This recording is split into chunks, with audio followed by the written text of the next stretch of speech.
welcome to the first of what will be a series eventually of skills building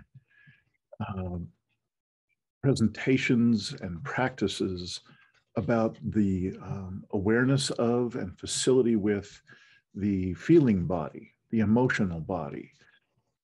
Our ability to discern and have the ability to consciously choose to express ourselves through our emotions and feelings in a good way, rather than being at the effect of them. And all this fits into the Living Resilience Deep Academy work, which you'll remember starts with the notion that what got us into this predicament, this global predicament that we're all in our very personal individual lives, all the way out to the global, what got us into this predicament that we're in is that we've disconnected from the primary sources of meaning and relationship in human life. Pretty bold assertion. If you've gone through a couple of the introductory video series, you got an idea of why we say that. And you'll also, if you went through the resilience series, you start to get a sense of some of the resilience skills at each of the levels of awareness that we can build. We can build skills and expand our capacity to be resilient and present as the level of stressors occur at a larger and larger level in our lives. And this work, this basic feeling body work, is starts to show up about midway in the range of stages of awareness, meaning that before that, it's mostly first aid level resilience skills. And you can remember those are just physical sensation, breath, what keeps us in our body, conscious in our body at the most basic level. And again, first aid level resilience skills. So if you get up to the mid-range of those resilience skills and of those stages of awareness, we hopefully will have more space and more and clarity of intention about building a skill set that would be of more use and bring us to a greater level of facility with these important aspects of ourselves, like our emotions, like our feelings, and how aware can I become of what has me be triggered when I'm triggered, what has me feel more connected with people, less connected with people, and oftentimes those things are involved with the emotions or the feeling body. So you also may have been in contact one way or another with our idea of having practices of reconnection, that if what got us here into these predicaments that we're facing is our disconnection from deeper self, other people, earth, and soul, what we're asserting is that no matter what we're desiring to do in our lives with the time we've got, and with, no matter where we are in terms of facing those predicaments, we're likely to be well served by choosing and engaging with our own set of practices of reconnection. So those show up in a couple of different ways, and there are actually many different kinds of practices, and you'll find out that in other videos. The main distinction I'd like to remind us of here is that the first and easily most popular kind of practices that we see, across the world, is the more contemplative practices. Though they could be considered a more a more self-regulating practice, a soothing practice, something to calm us down after we've been knocked off center and often into a more anxious or anxiety-prone state. So that where these would be the calming practices, the contemplative practices. Meditation is often the center of that kind of practice. What I want to mention is that this particular practice and these distinctions about the feelings and emotions tend to be both kinds of practice, that the contemplative, the soothing, the self-regulating, and also they tend to involve the more activating, the other end of the spectrum, the practices that will stir us up, will, if we have been knocked off of center into a more depressed or suppressed energy state, then what will serve us oftentimes is a more activating practice. A person I have great respect for in this world is a man named Andrew Harvey, who's a mystic and a sacred activist and just a remarkable scholar of the wisdom traditions throughout the history of humanity. And he has made this distinction, calling these two types of practices warming practices and cooling practices.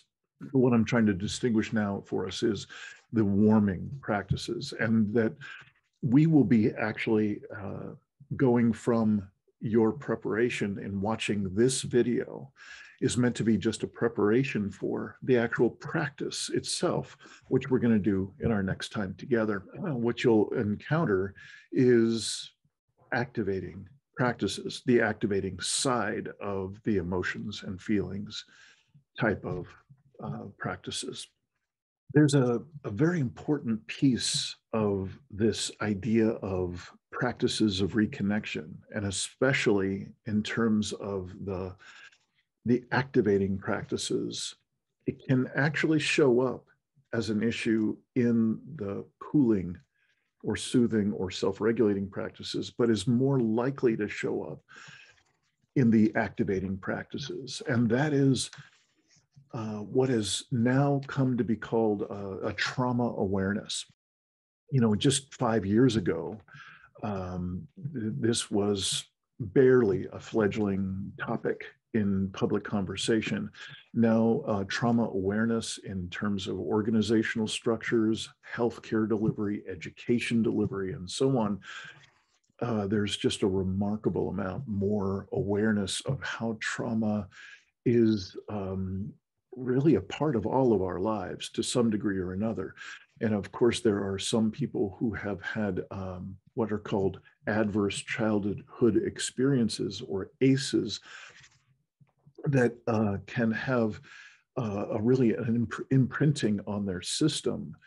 And in terms of a residual amount of that trauma can start to build up for a person.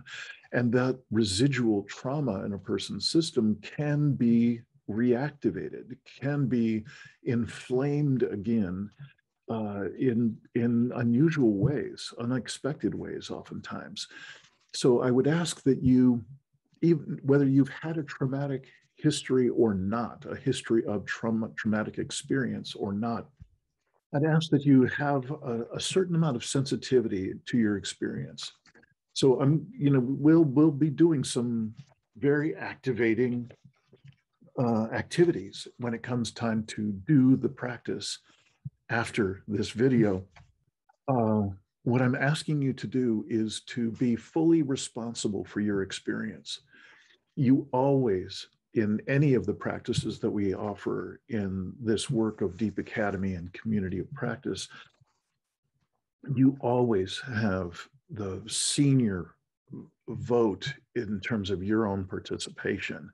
So I'd ask that you keep an eye out for where it is not just a benign activation, but you can start to sense a discomfort, something actually showing up in your experience in an unexpected way that is in any way unpleasant. That's not supposed to be happening. That's not what we're asking for here. That's not what we're intending or pointing you toward. What we are inviting is a feeling of more aliveness and an engagement of, and a conscious engagement of our emotions one at a time in a conscious way so that we can gain more facility, more acuity with regard to our own emotional state. So if you're feeling that any sort of discomfort, anything's not quite adding up and it's in any way uncomfortable, you please, I would request of you to allow yourself to step back, to not participate, to shift your participation until the end of the act, whatever the activity is, and we can possibly find another way to adapt the practice that we're doing to something that is more accessible for you and more comfortable for you.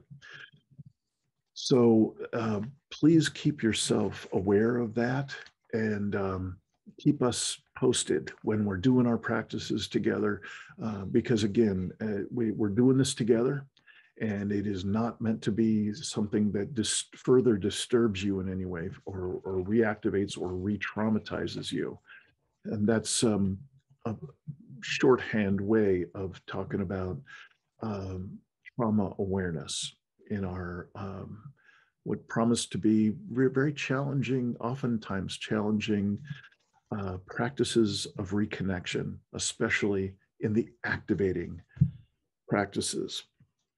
So let's step into the actual material that will hopefully prepare you for this practicing a basic skill set with becoming more aware of our emotions and feelings, and expanding our ability to consciously call up those emotions as they can serve us in a situation rather than being something out of our control and random. So first, let's talk about the difference between feelings and emotions. And I'm going to be telling you about really reading from the playbook, if you will, from a body of work from some trainers that I have a wonderful amount of relationship with and history with and appreciation for.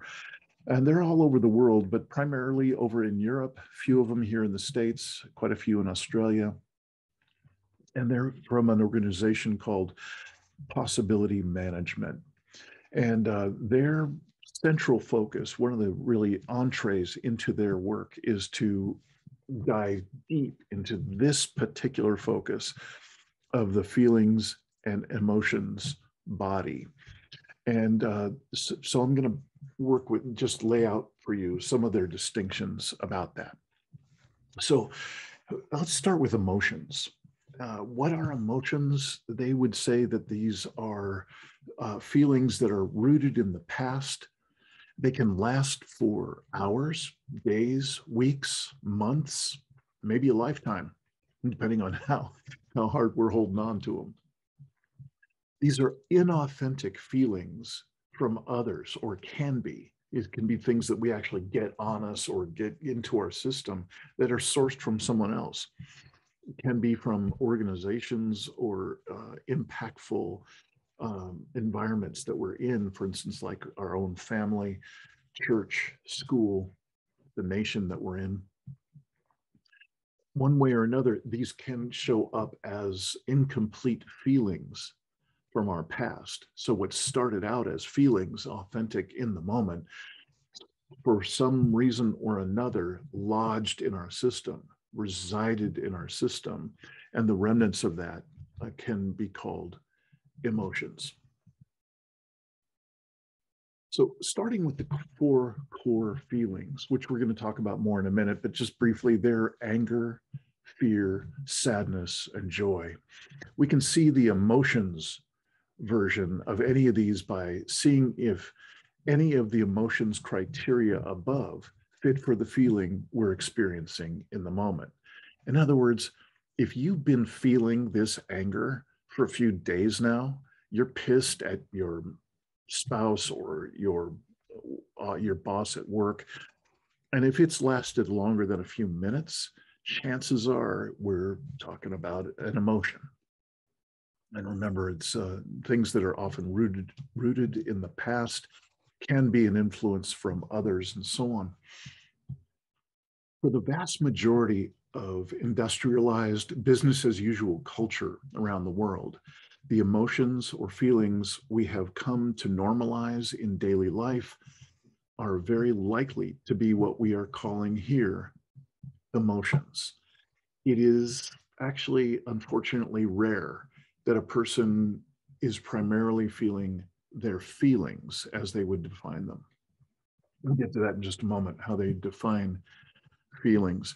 Could be said that all of the other nuanced names for feelings and emotions are combinations of the four primary feelings: anger, fear, sadness, and joy. We'll be focusing on these combinations in later learning series about the feeling body. When we get to the live practices of this training, we'll have numerous opportunities to muster and express each core feeling, discern when more than one feeling is present, and learn more about the combinations of primary feelings that make up other familiar emotions. Feelings are rooted in the present. They last for just a few minutes. They arise, are used with gratitude, and then depart. So again, the four core feelings: anger, fear, sadness, and joy. These are, of course, there are nuanced dozens, if not hundreds, of other names for emotions or feelings that we could dive into. But what the folks at Possibility Management have come up with is a way to discern, to distinguish between these core feelings, and that facility with being able to call forth the energy of each one on its own is a wonderful and clear foundation for us to become better and better, more skilled at consciously invoking a given a given emotion or particularly feeling in the moment to be of service to us. I'd like to add one more element, which isn't quite a feeling, but it sure has earned its place in the list, because it is something that we quite possibly are more aware of than any of the other feelings. And that is the experience of numbness. So if perhaps you'll recall from the introductory work here in Living Resilience Deep Academy, you've been hearing the concept of override, that is actually one of the collective superpowers of the global business as usual culture, particularly in the high-powered, privileged environments like the USA. We have learned to become masterful at override. And that experience in our body is actually a numbness. It's something that we have to activate in our system in order to not feel what our body so wants to feel in the moment. It would be a painful mistake to leave numbness out of this important learning series, Introduction to Feelings. Numbness is a key coping mechanism that we all turn to regularly. It's our hope that in the Deep Academy work, we all will have less need for this overdeveloped coping mechanism and far more access to full, authentic expression of our core feelings on a daily basis. Getting back to the numbness, it's one way we can talk about numbness is as if it's a bar. We can speak about, if we raise the bar, if we raise the amount of numbness, it could be that we're in a situation that is calling forth uncomfortable emotions we don't want to feel right now. So if we raise the bar, the numbness bar, we will be feeling those uncomfortable feelings less. We spend enormous amounts of energy not feeling our feelings. Feelings are painful. We learn to numb, to override, assuring that we do not register that pain. The global business as usual culture has trained us to normalize an immense amount of pain. That same culture incentivizes those who endure and override that pain the best. Between now and our practice session together, please take a few moments to consider these next coming sentences as writing prompts. Is not feeling our feelings creating depression, addiction, adding to our sense of hopelessness, meaninglessness? You can choose to dial down your numbness, allowing yourself to become vulnerable, perceptive, relational, and responsive. How do you numb? Would you choose to wake up your feelings if you could? The price of more consciousness includes experiencing more discomfort or pain. The more you are aware of, both within you and around you, the more pain you will feel. As you learn to navigate your feelings and live in the understanding that pain is just anger, sadness, fear, or joy, you can learn to use your feelings to create, to connect, and to move out of hopelessness into an alive space from which to be in the world.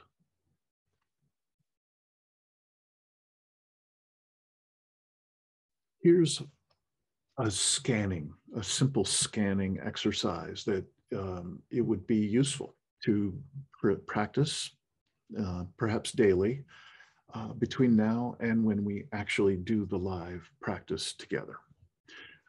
Many of us take on this practice really for life. We end up using this practice as a part of our check-ins when we sit in circle with other people here in the community of practice and elsewhere. So it's called a feelings check-in, and it's meant to be no more than about a minute. And so it could easily be just a part of your check-in whenever you're sitting in circle.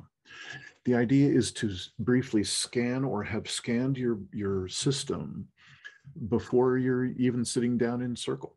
Or if it's coming on your time, you can just briefly scan yourself. Begin to assess how much of each of the four cornerstone feelings are you feeling, or have you recently been feeling? And so what percentage of your overall capacity for that feeling have you been feeling either right now or have been feeling in the past few days that you'd like to share with the group? So for instance, if I do that right now, if I include a very brief feelings check-in, and I'm telling the group, I'm checking in with you, and I'm letting you know what my experience of when I scan my body, what percentage of each of the cornerstone emotions, cornerstone feelings I've been feeling, and what percentage of the maximum amount I could possibly feel of each one that I've been feeling. So if I look into the past couple of days, then I'd like to check in with you about it. I can say that in terms of anger, I have been feeling somewhere in the vicinity of 40 to 50% of my capacity to feel and experience anger. With regard to fear, I've experienced somewhere in the range of 20 to 30% of my capacity to feel fear. With joy, I have experienced upwards of 60 to 70% of my capacity to feel joy. And actually, it's not fair to say that, because there's actually a low end there through some of the other events in those past couple of days. I've also experienced a low in joy of about 10%. from time to time in these past few days.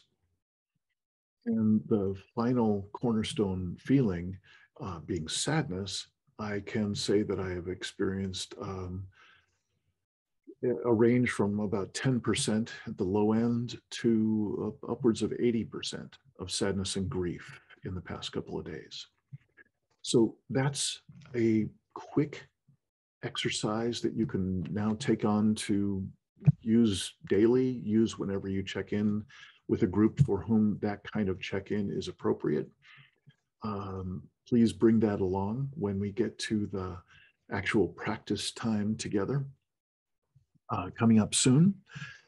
And really thank you for engaging in these kind of mid-level practices where we're engaging these important aspects of our bodies, all the different aspects of ourselves that tend to be off center by just our engagement with the business as usual world in these crazy times. And this type of practice that will be coming from these distinctions, this information, plus of course, the actual practicing of them. These are the kind of practices that can expand our capacity to be present in the face of larger and larger stressors instead of being knocked off center so easily or being triggered so easily and having less awareness than is healthy to have of our emotional body, of our feeling body. So we look forward to seeing you in the live practice session, and all the best to you as you walk this path.